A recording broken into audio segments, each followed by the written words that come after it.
이제 선형대수학과 관련된 이제 전반적인 이야기에 대해서 시작을 할 것 같습니다. 그래서 오늘부터 선형대수학과 관련해서 좀 양이 많아요. 선형대수학이.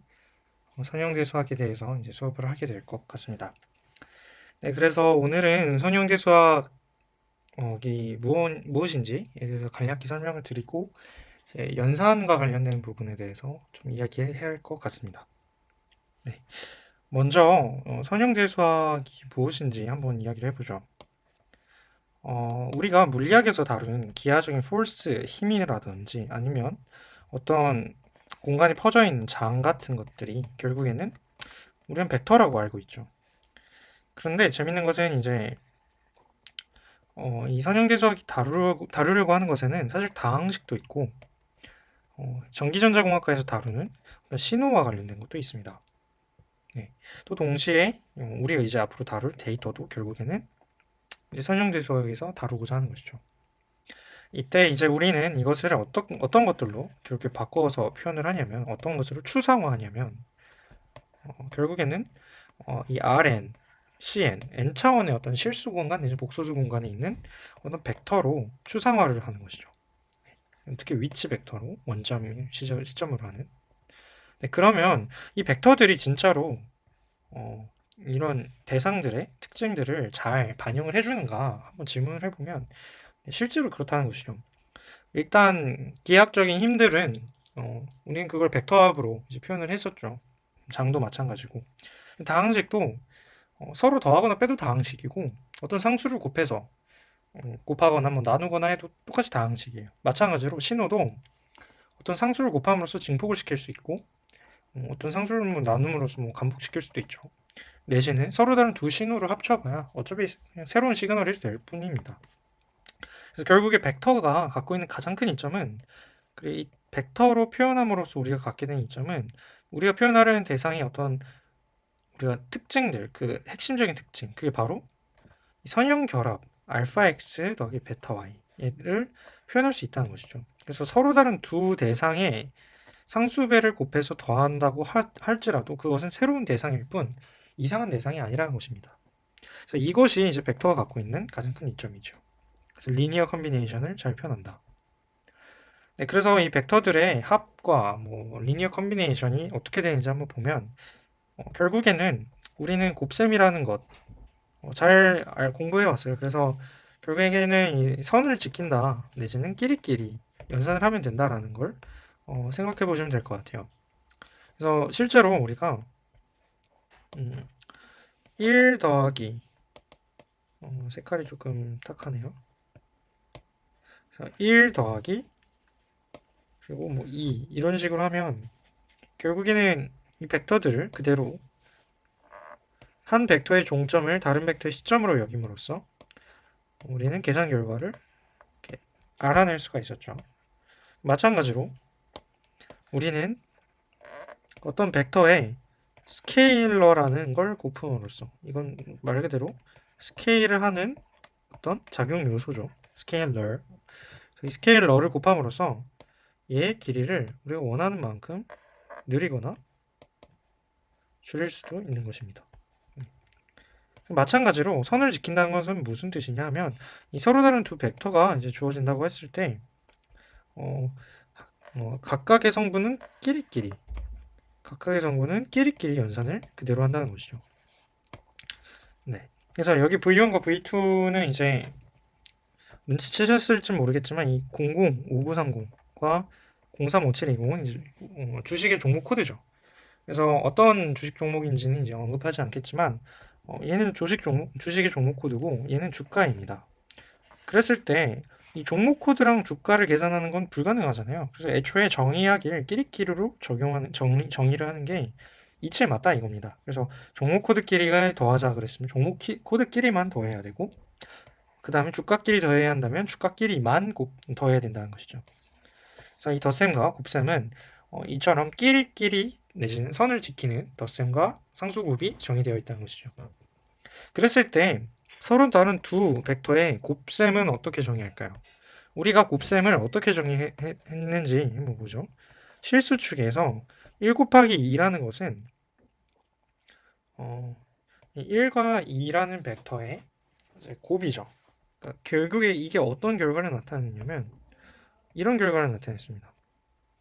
네, 마찬가지로 2 곱하기 마이너스 1이라는 경우를 생각해 보면 정확하게 이 마이너스 2라는 결과를 냈죠. 또 2 곱하기 3은 6이라는 방향으로 냈던 것 같아요.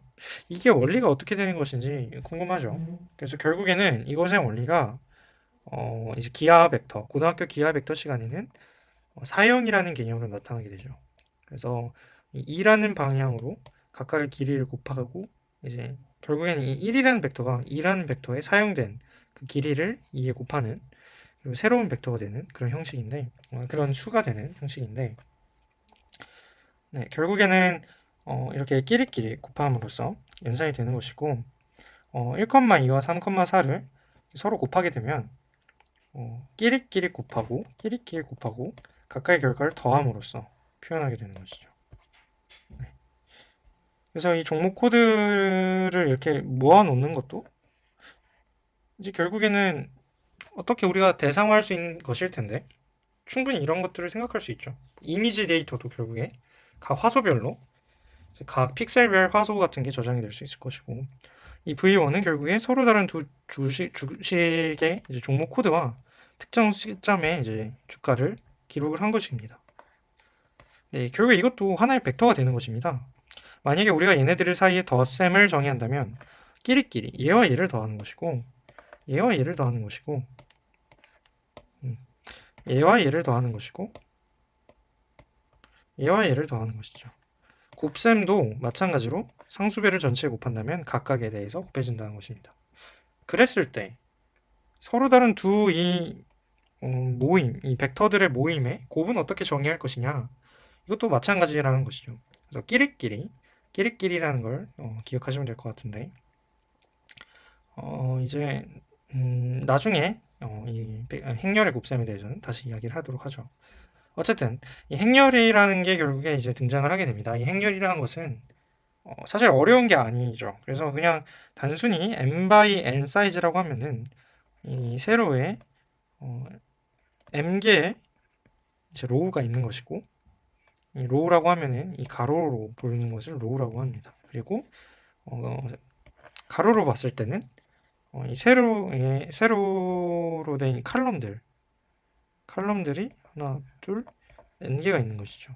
그래서 이렇게 생각을 하시면 m by n으로 생각하시면 될 것 같습니다. 그래서 이 행렬 A를 표현하는 방법은 이 행렬 A의 i번째 행의 j번째 열의 원소를 aij 이런 식으로 표현을 하고요.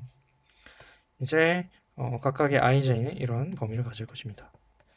그래서 이제 size of a는 m 곱하기 n 그래서 총 mn개의 엘러멘트가 있을 것이고 이제 나중에 트랜스포즈라는 연산을 취하게 되면 이 a의 ij가 a의 ji가 되는 것이죠. 나중에 또 언급하도록 하겠습니다. 그래서 horizontal view로 한다라는 것은 결국엔 벡터들을 모아놓은 것이니까 우리가 모은 방법이 여러 개가 있을 거 아니에요, 그렇죠? 그래서 이거를 하나의 데이터로 봤을 때 예를 들어 이런 것이죠. 사람 이름 도현, 성별 남자, 키, 몸무게, 이런 것들을 쓰는 것이죠. 그래서 이렇게 세로로 이제 가로로 된 벡터를 세로로 m개를 모아놓는 것이 행렬이다라고 해석할 수 있죠. 네. 그리고 vertical view라는 것을 통해서는 m개 원소를 갖는 n개 벡터가 세로로 모여 있다라고 해석할 수 있을 겁니다. 그래서 vertical view라고 부를게요, 이걸. 그래서 다시 이야기해 보면 m개의 요소가 n개인 하나, 둘, n개인 벡터, 가로 벡터의 세로 모임을 이제 horizontal view로 볼 거고요. vertical view는 m개의 원소를 갖는 n개 벡터들을 그렇게 새로운 벡터들을 가로로 모아놓은 이런 모임으로 해석을 할 것입니다. 이랬을 때 우리가 조금 더 직관적인 걸 이해하기 위해서 응용선형 대수를 배우면 가장 먼저 배우는 것이 선형 연립 방정식일 거예요. 그래서 이런 A11, X1, A12, X2 뭐 이런 시스템이 있으면 선형 연립방정식이 있으면 이걸 우리가 이렇게 행렬로 표현할 수가 있다는 것이죠. 음. 그랬을 때 여기서 지금 이렇게 벡터를 x1부터 xn을 따로 묶고 이제 앞에 개수들만 따로 모으고 뒤에 상수항만 따로 모았을 때 이게 정말로 이렇게 되는가라는 걸 이제 생각을 해봤을 때 그 연산을 이렇게 생각하는 것이죠. 그래서 horizontal view로 이것을 어떻게 해석하면 되냐? 우리가 이제 내적을 고등학교 때 배웠다시피 얘네들과 얘네들을 내적해주면 돼요. 그래서 horizontal view는 말 그대로 얘네들을 하나의 벡터로 보는 것이죠. 그래서 이 벡터와 우리가 모르는 미지의 벡터를 내적했더니 B1이 됐다는 것은 이런 식으로 원점으로 시작하는 어떤 A11, A12, A1n이라는 벡터를 우리가 모르는 벡터랑 내적을 했더니 그 결과가 B가 됐더라, B1이 됐더라 하는 것이죠.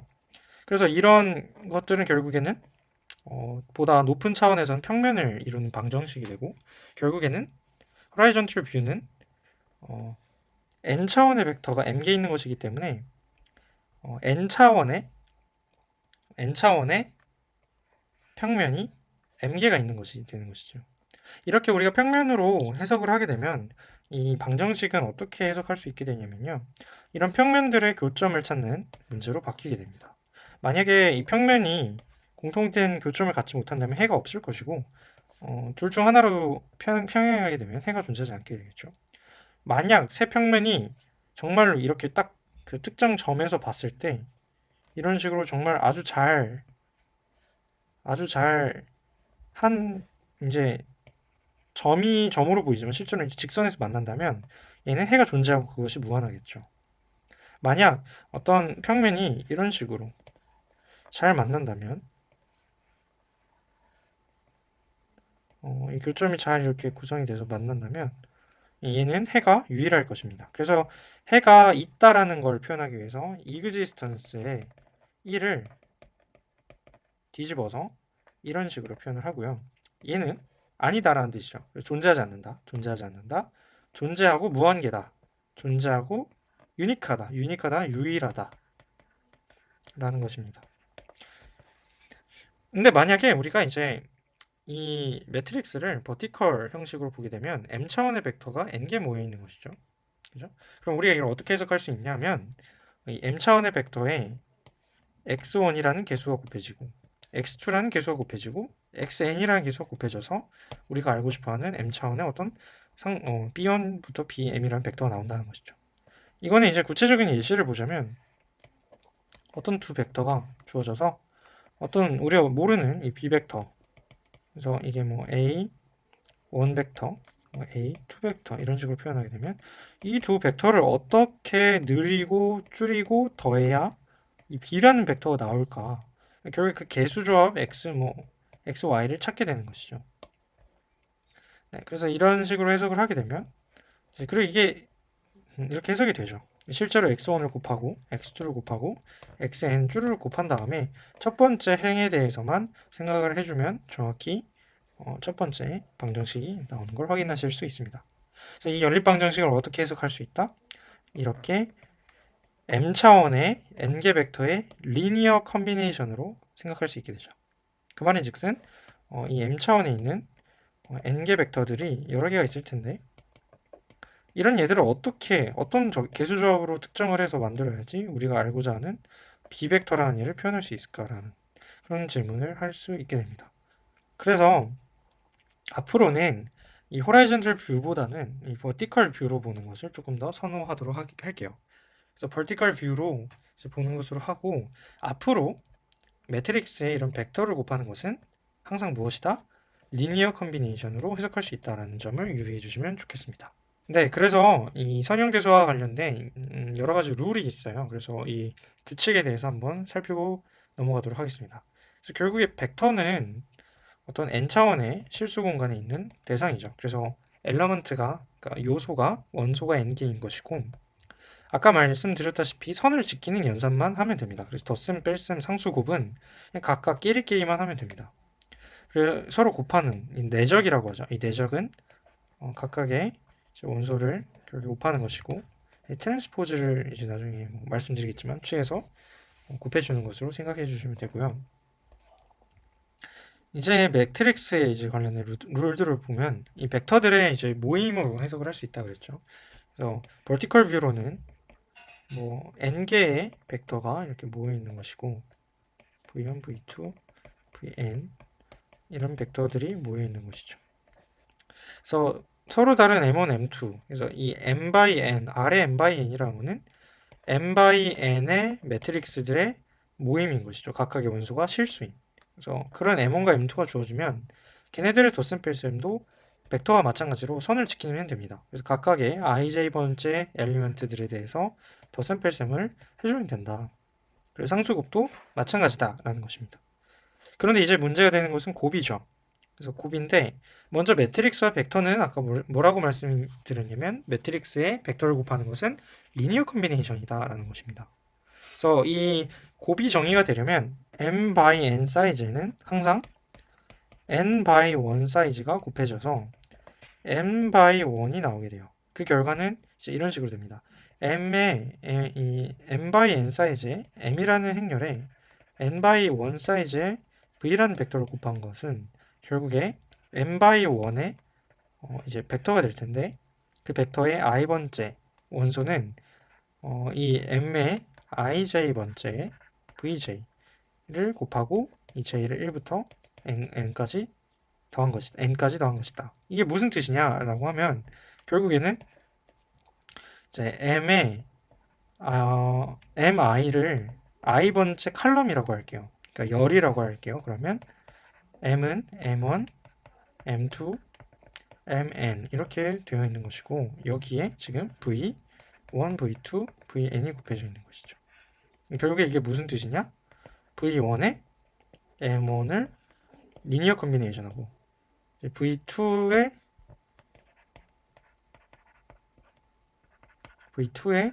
m2를 리니어 컨비네이션하고 v3에 뭐 이런 식으로 하면서 n번째까지 vn에 mn까지 하는 것이죠.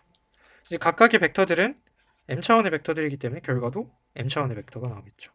결국 리니어 컨비네이션으로 해석하는 것과 정확히 같다는 것입니다. 그 다음에 이제 매트릭스의 곱인데, 이것도 똑같이 정의가 잘 되기 위해서는 m by n을 n by p라는 어떤 공통 요소로 이제 곱해줘야 할 것이에요. 그래서 그렇게 되면 결과가 무엇이 나온다? m by p 사이즈의 새로운 매트릭스가 나온다는 것입니다. 그래서 이것들의 이제 i번째 행과 j번째 열의 원소 ij 일러먼트는 이렇게 계산이 되는 것인데요. 이게 결국에는 어떤 걸 의미하냐 하면은 어떤 m1이라는 매트릭스와 m2라는 매트릭스를 곱해서 m1, m2가 나왔을 때 거기에 i번째, j번째 엘러먼트의 값은 어떻게 계산이 된다? 바로 m1의 i번째 행과 m2의 j번째 열에 이렇게 계산을 한다고 할 수도 있죠. 근데 결국에는 각각의 원소를 각각의 엘러먼트에 곱해주는 리니어 컨비네이션을 해서 더해주는 것이죠. 이제 이거를 horizontal view로 보면은 내적이고, 네, vertical view로 보면은 이걸 하나하나를 벡터로 간주하면 리니어 컨비네이션이죠. 그래서 이렇게 되는 것입니다. 그래서 각각을 다 더해주는 것이기 때문에 이제 더하는 횟수는 이 사이즈와 이 사이즈로 각각을 더 곱하고 더하고 할 거 아닙니까? 그렇죠? 각각을 곱하고 더하는 횟수는 이제 n개를 곱하고 그리고 n개를 더하는 것, 이렇게 하게 됩니다. 그래서 곱하는 것과 더하는 것을 이제 1부터 n까지 반복하게 되는 것이죠. 네. 그래서 이그젬플을 좀 보면 1 더하기 2, 그 다음에 1, 2, 3, 4 더하기 5, 6, 7, 8은 이렇게 되겠죠.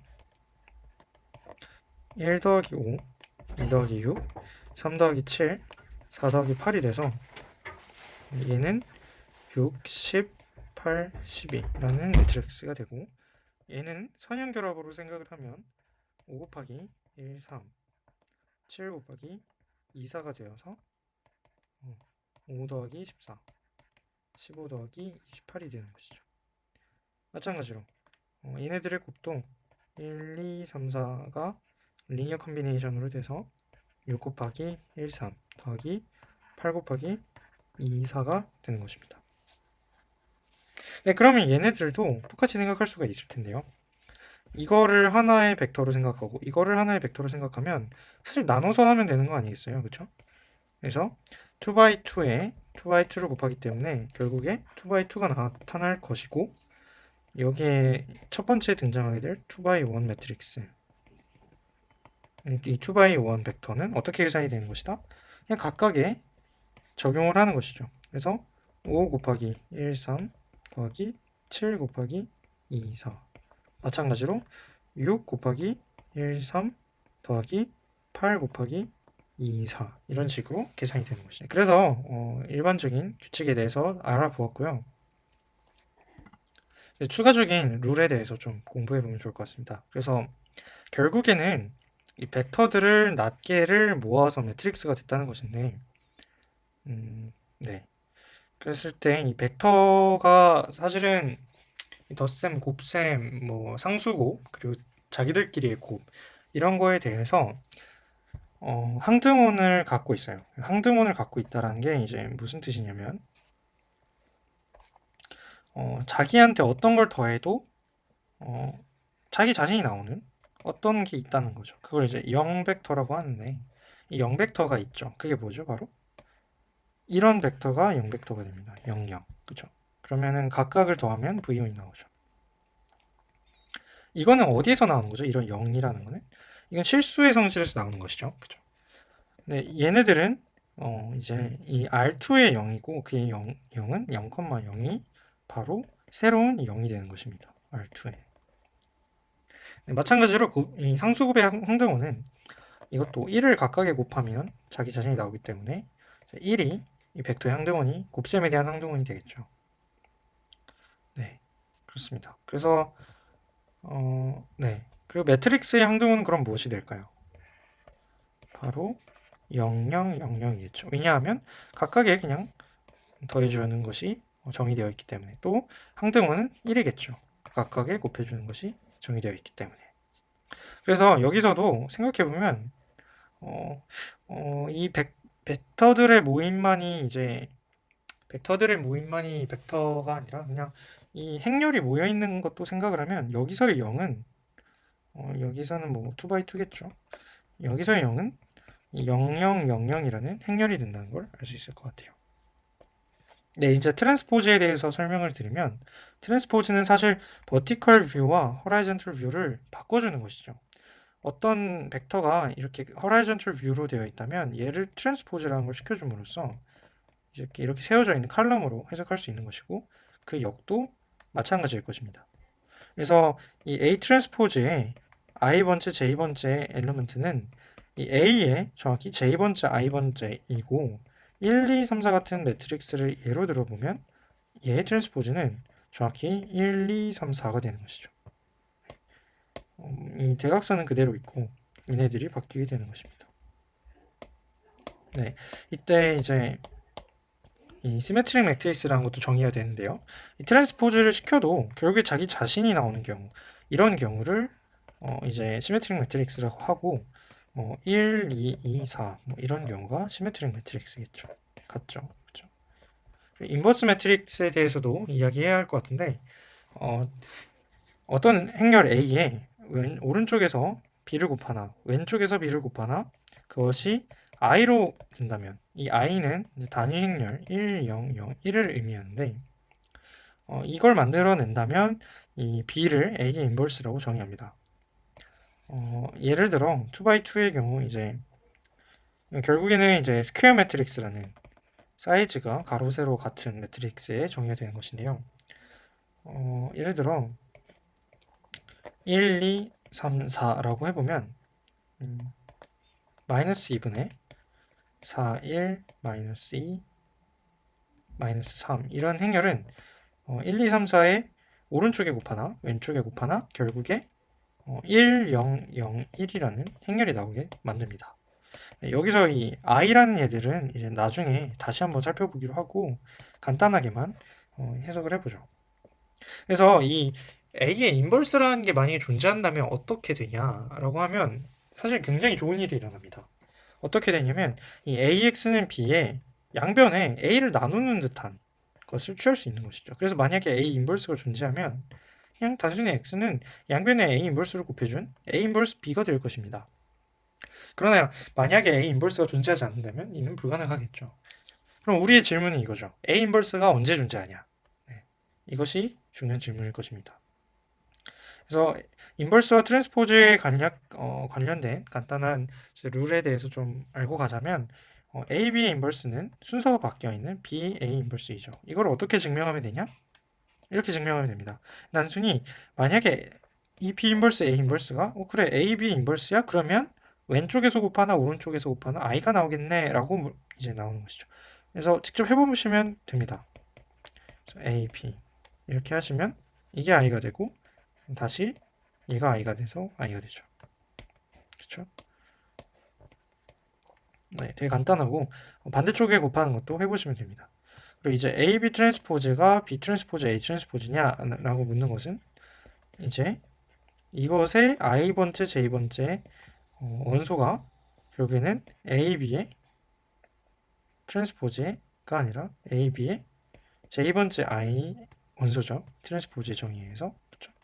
그랬을 때 이게 B 트랜스포즈 A의 I번째 J번째 행렬과 원소와 같냐 이거를 물어보시면 될 것 같습니다.